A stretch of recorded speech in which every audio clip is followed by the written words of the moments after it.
Hello dear students, welcome back to your physics concept class, and this is your 10th lecture related to the chapter number 5, that is the law of motion.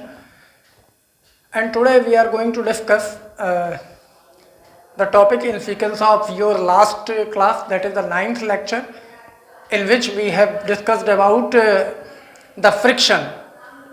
So in this class the topic is same but with some new terms. So let's start our class without wasting your time. Be with me till the end of the class. तो आज की अपनी class हम start करते हैं. Last class की sequence ही है ये क्लास, और जिसमें हमने डिस्कस किया था अबाउट द फ्रिक्शन. तो मैं आपको एक शॉर्ट नोटिस दे देता हूँ लास्ट क्लास का, जिसमें हमने क्या क्या डिस्कस किया था. लास्ट क्लास में हमने पढ़ा था किसके बारे में, फ्रिक्शन के बारे में पढ़ा था. क्या पढ़ा था इसके बारे में?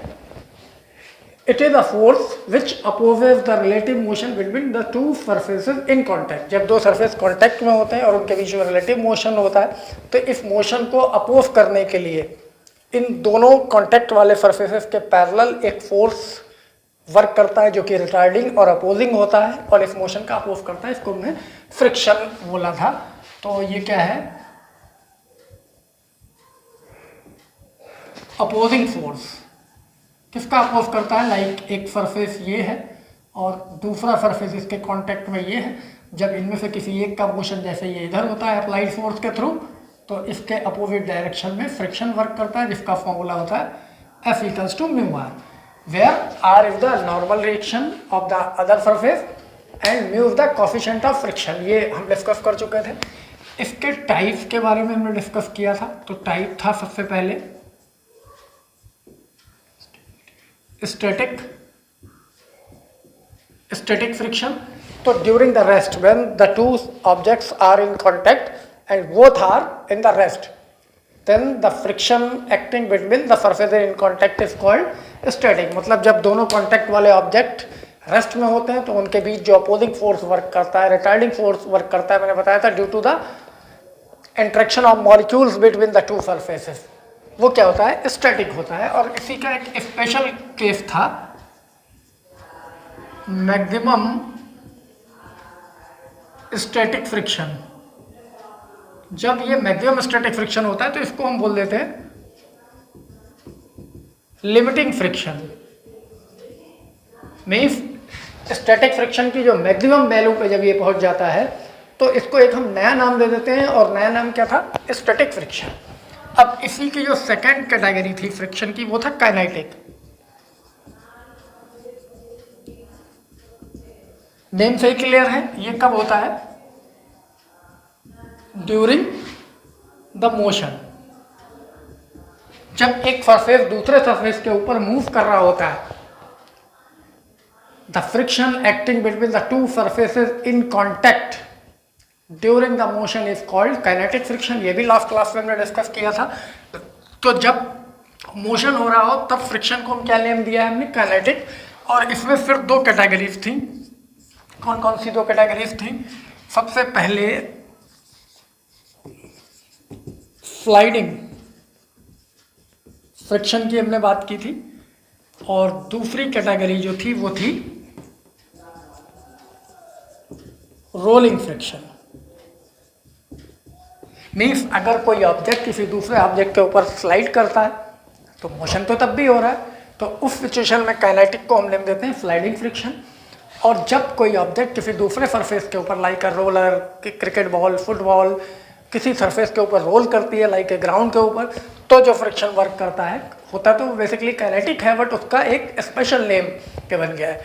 तो when the motion is sliding motion, the friction is kinetic friction is named as the sliding friction. When the motion is rolling, then the friction is called the sliding friction. इन सब के बारे में हमने लास्ट क्लास में study कर लिया था. अब हम और फ्रिक्शन का फॉर्मूला भी क्या था? F equals to mu r, where mu is the coefficient of friction and given by this formula. Mu equals to F upon r. Means the friction acting per unit normal reaction is called the coefficient of friction. इन सबको हमने last class में discuss किया था, तो ये short notice हो गया आपकी लास्ट क्लास का। अब हम इसके आगे डिस्कस करेंगे न्यू टर्म्स को। न्यू टर्म्स को क्या डिस्कस करेंगे? आज हम डिस्कस करने वाले हैं relation between the coefficient of friction and the angle of friction. तो इसमें से एक नेम तो आपको लास्ट क्लास से क्लियर है, coefficient of friction, but this is the new angle of friction. What is the angle of friction? तो हम उसको डिफाइन करने वाले हैं, ठीक है। तो अब जिस टॉपिक की हम बात करने जा रहे हैं वो क्या है? Angle of friction. तो ये एक्चुअली है क्या, इसकी डेफिनेशन को भी हम रीड करेंगे। पहले एक हम डायग्राम देख लेते हैं। हमने एक ब्लॉक एज्यूम कर लिया है और इस ब्लॉक को एक सरफेस के ऊपर प्लेस कर दिया है, ठीक है। इस सरफेस के ऊपर प्लेस कर दिया है और ये ब्लॉक किस पोजीशन में है? This is the under the condition of limiting friction. Means इस पे जो हमने अप्लाइड फोर्स अप्लाई किया है दिस F, ये जस्ट उतना ही है। इस F को जैसे ही हम इंक्रीज करेंगे तो ये मूव करना स्टार्ट कर देगा इस डायरेक्शन में। तो फ्रिक्शन किधर वर्क करेगा? Against to the direction of motion, और वो किधर होगा? इधर। और जब इसकी वैल्यू मैक्सिमम हो जाएगी तो ये ब्लॉक किस कंडीशन में होगा? Under the condition of limiting friction. मतलब जैसे ही इस अप्लाइड फोर्स को इस पर्टिकुलर वैल्यू से हम बढ़ाएंगे ये मूव करना स्टार्ट हो जाएगा। और इस कंडीशन में जो फ्रिक्शन है, when the object is just about to move on the surface of another object, the friction acting between the two surfaces is called the limiting friction. That is the maximum static friction. ये आपको already last class से clear है। अब ये जो ground है जिसके ऊपर ये ब्लॉक रखा गया है, तो इस ब्लॉक का वेट वर्टिकल डाउनवर्ड और इसकी नॉर्मल रिएक्शन इतनी ही वर्टिकल अपवर्ड, ये होगी नॉर्मल रिएक्शन। तो ये क्या है हमारे पास में? यहाँ here we can see the maximum static friction, that is the limiting friction, and the normal reaction are perpendicular to each other in this diagram. Friction क्या कर रहा है? अप्लाइड फोर्स के अपोजिट डायरेक्शन में वर्क कर रहा है और normal reaction is perpendicular to the surface, okay. तो इन दोनों के बीच का जो एंगल, अब ये दो वेक्टर क्वांटिटीज हैं। Force is a vector and this normal reaction, this is also force, this is a vector, and the resultant of these two forces, जो फ्रिक्शन और नॉर्मल रिएक्शन का रिजल्टेंट है, मीन्स इफेक्टिव फोर्स है, वो कहाँ work करेगा? In between them, F और are के बीच में वर्क करेगा। मीन्स इसको अगर हम सेंटर ऑफ मास अज्यूम करें जहाँ पे वर्क कर रहे हैं, तो ये यहाँ कहीं पे जाएगा, जिसको हम सपोज कर लेंगे क्या है? ये P। Let the resultant of F and R is P, and this P, this resultant makes an angle theta with the normal reaction, ठीक है। तो अगर हम इसको लॉ ऑफ पैरेललोग्राम के अकॉर्डिंग यूटिलाइज करें, दिस एंड दिस, ठीक है, तो you can see this is a triangle. इसको कोई नेम देते हैं O, ये R है, ये FF है पूरा, और ये लिमिटिंग फ्रिक्शन है। तो डेफिनेशन एंगल ऑफ फ्रिक्शन की क्या होगी वो देख लेते हैं। Under the condition of limiting friction, the resultant of limiting friction and the normal reaction makes an angle with the normal reaction is called the angle of friction. एक बार फिर से सुनिए, थोड़ी सी क्रिटिकल लग रही होगी आपको सुनने में। लिमिटिंग फ्रिक्शन की कंडीशन में जब कोई ब्लॉक किसी सरफेस पे रखा हुआ है कोई ऑब्जेक्ट, और किस कंडीशन में? लिमिटिंग फ्रिक्शन की कंडीशन में, मीन्स मोशन होने ही वाला है, it is just about to move.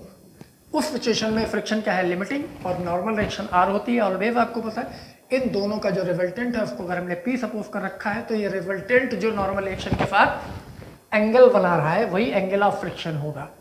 तो angle made by the resultant under the condition of limiting friction with the normal reaction is called angle of friction. अगर आप इसकी पर्टिकुलर डेफिनेशन लिखना ही चाहते हैं, ठीक है, तो मैं यहाँ पे नोट डाउन कर देता हूँ।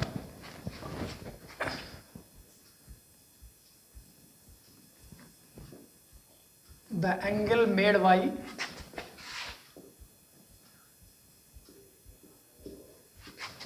resultant of limiting friction and normal reaction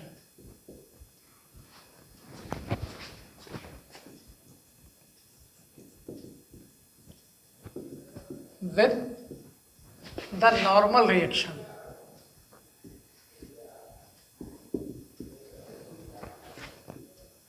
is called angle of friction. ये तो हो गई इसकी डेफिनेशन। अब हमें इसको रिलेट भी करना है। अगर इस सरफेस का जिसके ऊपर ये ब्लॉक ट्रेवल करने वाला है कोएफिशिएंट ऑफ फ्रिक्शन म्यू है, तो हम यहाँ पे एक रिलेशन भी फाइंड करेंगे। वो रिलेशन क्या है?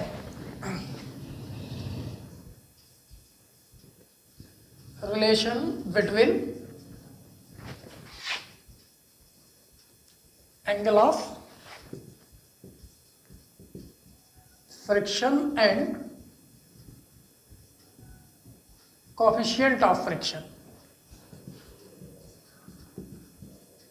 Okay, this is the topic, relation between the angle of friction and the coefficient of friction. तो डायग्राम आपके सामने है, इसी डायग्राम को यूज करके रिलेशन हम फाइंड आउट कर लेंगे। तो क्या है कंडीशन? देखिए, let a block of mass m is placed on a surface. इस सरफेस को कोई नेम देता हूँ like a V, and the block is just about to move, means it is under the condition of limiting friction. Under the condition of limiting friction, then the resultant of limiting friction and the normal reaction of the surface is P, and it makes an angle theta with the normal reaction which is the angle of friction. और इसी को हम calculate करने वाले हैं। कैसे? तो diagram के अकॉर्डिंग अगर हम देखें तो अकॉर्डिंग टू फिगर में हमें ये क्या कैलकुलेट करना है?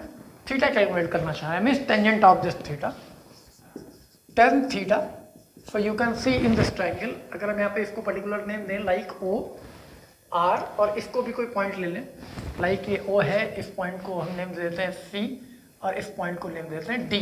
तो in triangle O C D we have tan theta equals to perpendicular upon base. Perpendicular is this and base is this, and this side is equals to this side, means this side CD represent the friction, limiting friction over this line, and this CO represent the normal reaction.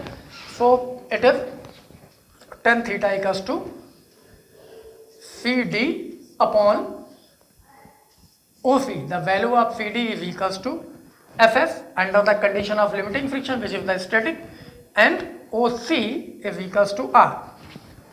Okay, so because FF, the static friction, is given by mu F R, this is the formula. आपको already पता है friction का formula होता है।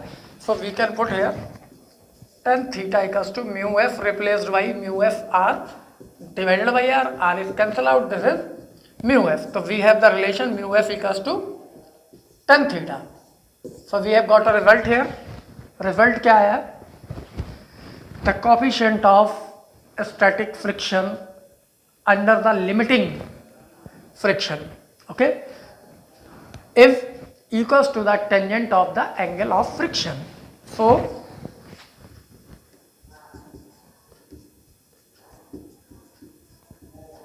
the coefficient of limiting friction is equal to the tangent of angle of friction. Angle of friction, okay.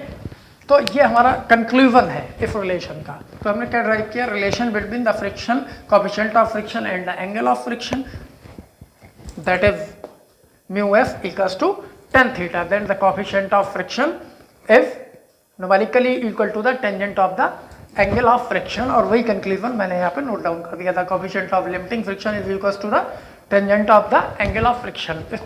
ये derivation भी आपसे exams में पूछा जा सकता है और कंसेप्चुअल क्वेश्चन भी इस पे बेस्ड हो सकते हैं।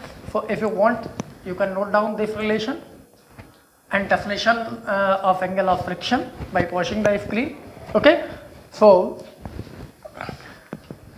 Now we are going to discuss our next topic.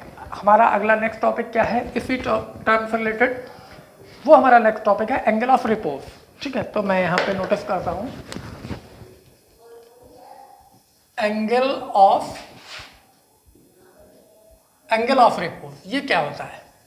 ठीक है, इसके बारे में भी हम देख लेते हैं। If we have a inclined plane, अगर हमने इस पर एक और we put a block on this inclined plane, ठीक है, and if this is under the condition of this, its weight is mg. If this angle is alpha, then this angle is also alpha. This is mg cos alpha, and this is mg sin alpha, and the friction is working in the opposite direction. This is fs, okay, and this is the normal direction. ये situation मैंने assume की है diagram के according, तो आप इसको understand कर लीजिए। एक प्लेन इंक्लाइंड प्लेन है जिसका इंक्लाइनेशन अल्फा है और इस पे एक ब्लॉक प्लेस किया हुआ है और इस ब्लॉक का मास कितना है m, so its weight must be equals to mg which is acting vertically downward. We can revolute this weight into two component. कौन कौन से डायरेक्शन में? along to the inclined plane and perpendicular to the inclined plane. So the component perpendicular to the inclined plane is mg cos alpha and parallel to the inclined plane is mg sin alpha, and this is the under the condition of limiting friction. तो यहाँ पर जो friction हम use कर रहे हैं वो कौन सा यूज कर रहे हैं?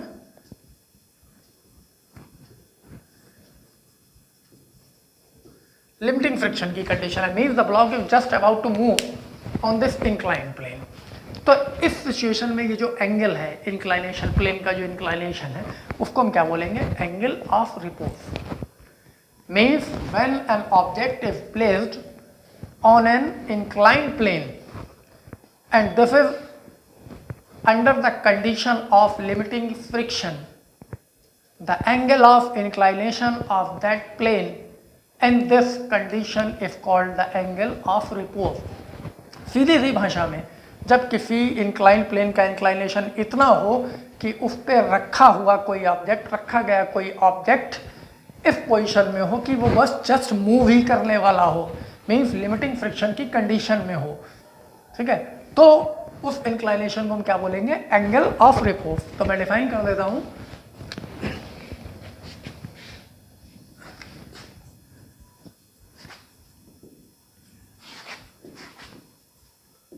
the inclination of a plane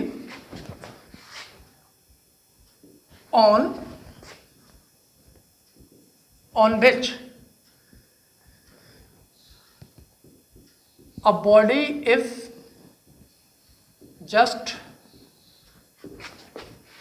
about to move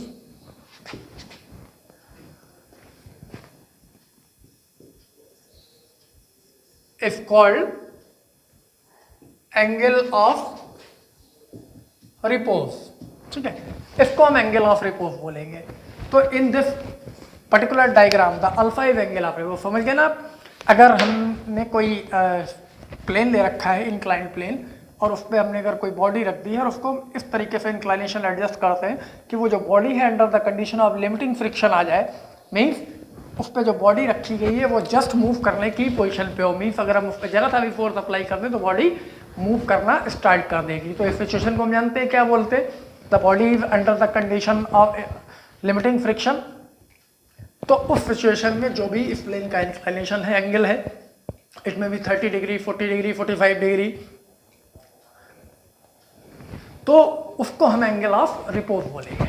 अब क्या इसका एंगल ऑफ फ्रिक्शन से कोई रिलेशन भी है या नहीं है? ठीक है, तो हम इसको भी फाइंड आउट कर सकते हैं और हम यहाँ से अगर हम चाहें तो एंगल ऑफ रिपोज का फॉर्मूला भी फाइंड आउट कर सकते हैं। कैसे एंगल ऑफ रिपोज? तो इस कंडीशन को अगर हम ध्यान से देख रहे हैं तो mg sin alpha is balance y, यहाँ देखते हैं तो डायग्राम पे ही अप्लाई करते हैं।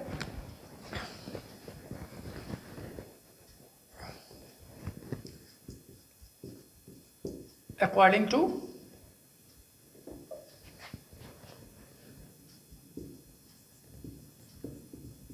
टू कंडीशंस, जो भी कंडीशंस हमारे पास में हैं इस सिचुएशन की एंगल ऑफ रिपोज के लिए वो क्या है वो आप देख रहे हैं। जस्ट अबाउट टू मूव है मीन्स ये बिल्कुल बैलेंस सिचुएशन में है। M G sine alpha must be equals to this F F के बैलेंस है, तो ना इधर मूव कर रहा है ना उधर मूव कर रहा है, तो इक्विलिब्रियम है हॉरिजॉन्टल डायरेक्शन में, सॉरी इंक्लाइंड प्लेन के पैरेलल, और M G cos alpha must be equals to the normal reaction. Okay, तब ये बैलेंस सिचुएशन में है, मूव नहीं कर रहा है। तो अकॉर्डिंग टू कंडीशन जब हम इसको यूटिलाइज करते हैं तो ये क्या होगा, M G sine alpha is equals to F F here consider as the first and this M G cos alpha is equals to normal reaction as a second. ठीक है, now if we divide equation first by equation second, so what we have, let me divide mg sin alpha divided by mg cos alpha, that is ff upon r. This mg is cancel out, sin alpha upon cos alpha can be written as tan alpha, and this is ff upon r. Once again ff equals to mu f r. Now we have tan alpha is equals to mu f r upon r. R is cancel out, this is mu f equals to tan alpha. Okay,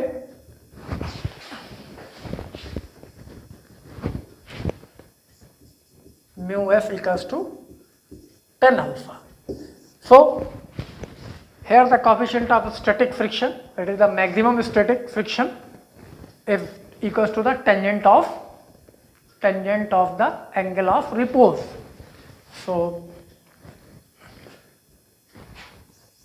also from our last expression we have mu f equals to tan theta. ठीक है, so by equating both these two result, last derivation में हमने देखा mu F को हमने prove किया किसके equal, tan theta के equals two means the coefficient of static friction when it is maximum is equals to the tangent of the angle of friction. Now we prove that the coefficient of static friction is equals to the tangent of angle of repose. So from these two results we can say tan theta is equals to tan alpha, that is theta equals to alpha. So angle of friction is equals to angle of lever. This is the conclusion we have.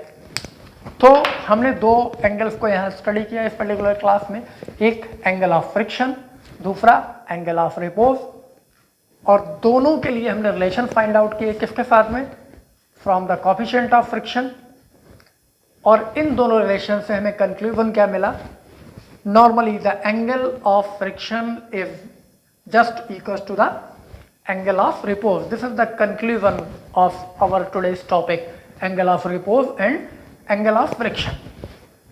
तो ये तो जो derivational part था, mathematical फॉर्मूले इसमें utilise होने थे, वो मैंने आपको बताए. और अब हम ये जानते हैं कि फ्रिक्शन का एक्चुअली डेली लाइफ में कोई रोल है या नहीं है. तो आपके सिलेबस में एक टॉपिक आता है, friction is a necessary evil. ये कमी तो है बट जरूरी है. अब कमी है फिर भी जरूरी है, बोलेंगे क्या बोल रहे हैं sir. So let me clear from the few examples why the friction is necessary and it is evil also. Evil तो है but necessary है. कैसे? सबसे पहली बात, sometime when we riding the bicycle on a straight road and we want to turn suddenly, means we have to move on a circular path for turning. ठीक है, so we require a centripetal force toward the centre of circular path. ये हमें already clear है कि जब भी हम circular turn लेंगे तो हमें एक सेंट्रीपिटल फोर्स ज़रूरत पड़ेगा जो किधर होगा, toward the centre of that circular path होगा. और ये भी क्लियर है the centripetal force is not a new force, it is provided by the forces available there. ये कोई नया नहीं होता है, जो वहाँ पे पहले से अवेलेबल होते हैं उन्हीं से ये लिया जाता है. तो जब आप एक सीधी रोड पे साइकिल चला रहे हैं, बाइसिकल ड्राइव कर रहे हैं और सडनली आपको मोड़ना पड़ गया, तो आप एक सर्कुलर टर्न लेते हैं। तो जब आप सर्कुलर टर्न लेंगे तो आपको सेंट्रीपिटल चाहिए होगा, और वो सेंट्रीपिटल आएगा कहाँ से, क्योंकि वहाँ पे कोई और फोर्स तो वर्क ही नहीं कर रहा है। तो in that case the friction work, वहाँ फ्रिक्शन वर्क करता है। Friction between the tyres of bicycle and road provide you the required centripetal force. और अगर ये सफिशिएंट नहीं होता तो यू विल फ्लिप देयर, तो आप टर्न नहीं कर पाएंगे, फ्लिप हो जाएंगे, गिर जाएंगे। तो आपको समझ में आएगा कि ये जरूरी भी है, नेसेसरी भी है। ये मैं कुछ क्लासेस में आपको पहले भी डिस्कस कर चुका हूँ इन द सर्कुलर मोशन, तो वहाँ भी आपको वर्क करता है। और क्वेश्चन आपसे पूछे जाते हैं, why the tyres of vehicles made rough. जो व्हीकल्स होते हैं, बाइक हो गई, स्कूटी हो गई, बाइसिकल हो गई, कार हो गया, इनके जो टायर्स होते हैं वो आपने देखा रफ बनाए जाते हैं, स्मूथ नहीं होते हैं। Because for the rough surfaces the coefficient of friction is greater than the smooth surfaces. जो रफ सर्फेसेस का कोएफिशिएंट ऑफ फ्रिक्शन होता है वो ज़्यादा होता है, स्मूथ का कम होता है। तो सिंपली रफ सरफेस पे फ्रिक्शन ज़्यादा होता है और स्मूथ सरफेस पे कम होता है। और फिर भी हम व्हीकल्स के टायर्स जो बनाए जाते हैं वो कैसे रफ बनाए जाते हैं, उनका रीज़न क्या है? तो उनका रीज़न सिंपली ये है कि फ्रिक्शन को इंक्रीज करने के लिए, to increasing the friction the tyres of vehicles made rough, उनको रफ बनाया जाता है। क्यों? क्योंकि जहाँ पर रोड पर, मैंने बताया था ना आपको, क्या बताया था, बैंकिंग ऑफ ट्रैक्स हमने क्लास में डिस्कस की थी। तो जब रोड पे ही सर्कुलर टर्न होता है तो रोड को खुद इंक्लाइन कर दिया जाता है, जिसको हम बैंकिंग ऑफ ट्रैक्स बोलते हैं। लेकिन जब आप बिल्कुल स्ट्रेट रोड पे चल रहे हैं और आप मुड़ते हैं, कहीं भी सर्कुलर टर्न लेते हैं, तो वहाँ तो रोड पे सर्कुलर ट्रैक नहीं है, बैंकिंग ऑफ ट्रैक्स नहीं किया गया है, तो वहाँ पे भी आपको सेंट्रीपिटल चाहिए होता है। और सेंट्रीपिटल कौन प्रोवाइड करेगा? मैंने भी अभी बताया, जब आप स्ट्रेट रोड पे टर्न लेंगे तो सेंट्रीपिटल कौन प्रोवाइड करेगा? Friction between the tyres and road. और अगर ये फ्रिक्शन सफिशिएंट नहीं हुआ तो आप फ्लिप हो जाएंगे, मीन्स व्हीकल फ्लिप हो जाएगा। तो फ्रिक्शन को इंक्रीज करने के लिए टायर्स को रफ बनाया जाता है कि फ्रिक्शन इंक्रीज हो जाएगा तो जो भी आपको रिक्वायर्ड सेंट्रीपिटल फोर्स है वो ड्यूरिंग द टर्न आपको मिल जाएगा। ठीक है, तो आपकी जो सेफ कंडीशन है फ्रिक्शन को, वो भी मैं आपको बता देता हूँ कि किसी टर्न को सेफली स्ट्रेट रोड पर टर्न करने के लिए आपको जो रिक्वायर्ड कंडीशन होती है वो ये होनी चाहिए। फ्रिक्शन होता है आपका म्यू आर और it must be greater than और equals to the required centripetal force, that is mb square upon r, where r is the radius of circular turn, b is the velocity and m is the mass of system, that is the driver of bicycle and bicycle, driver of car and car। तो ये combined mass of the system है। तो mu R की value या तो equal होनी चाहिए friction की या ग्रेटर होनी चाहिए, तभी आप सेफली टर्न कर पाएंगे स्ट्रेट रोड पे विद अ व्हीकल। ओके, तो यहाँ भी ये ज़रूरी है। ठीक है, तो ये तो हुई कुछ ज़रूरी बात है। You can write on a paper by a fountain pen और ड्यू टू द फ्रिक्शन। आप जो इंक पेन के थ्रू राइटिंग वर्क करते हैं पेपर के ऊपर, वो पॉसिबल तभी है क्योंकि वहाँ फ्रिक्शन वर्क कर रहा है between the molecules of ink and the paper, जिसकी मॉलिकुलर इंट्रैक्शन की वजह से वो इंक पेपर पे स्टे करती है। अदरवाइज आपको पता है इंक तो क्या है, लिक्विड है, फ्लो कर जाएगी अगर फ्रिक्शन नहीं होगा। तो यहाँ भी फ्रिक्शन, आपको पता ना फ्रिक्शन की इंपॉर्टेंस, तो ये एडवांटेजेस हैं जिनकी वजह से आप वर्क कर रहे हैं। You can not move on a ground without a friction. आप चल भी नहीं सकते ग्राउंड के ऊपर अगर फ्रिक्शन वर्क नहीं कर रहा है, क्योंकि तब भी आप स्लिप होंगे, मूव नहीं कर पाएंगे। तो ये तो इसके एडवांटेजेस हैं। आपको समझ में आ गया होगा कि डेली लाइफ में फ्रिक्शन का होना बहुत ज़रूरी है। ठीक है, अब कमियों की बात हम अगर करें तो इसकी कमियां भी हैं। It is the cause of wear and tear in machine. जब कोई मशीन वर्क करती है तो उसमें पार्ट्स आपस में कोलाइड करते हैं, ठीक है, या एक सरफेस दूसरे के ऊपर ट्रेवल करता है, मूव करता है, तो वहाँ फ्रिक्शन क्या करता है, फ्रिक्शन एनर्जी का लॉस करता है क्योंकि वो हीट जनरेट करेगा। ठीक है, तो लॉस ऑफ एनर्जी है, तो लॉस भी हो रहा है इसके फ्रिक्शन।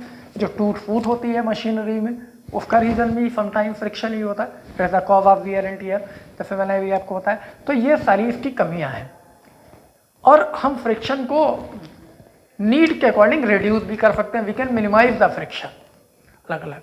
जैसे किस तरीके से, आपने देखा होगा घर में बहुत सारी चीज़ें होती हैं, जैसे आयरन की अलमीरा है, कोई पुरानी हो गई है, तो पुरानी हो गई है तो उसकी शाइनिंग कम हो जाती है, हम क्या करते हैं उसको पॉलिशिंग करा देते हैं।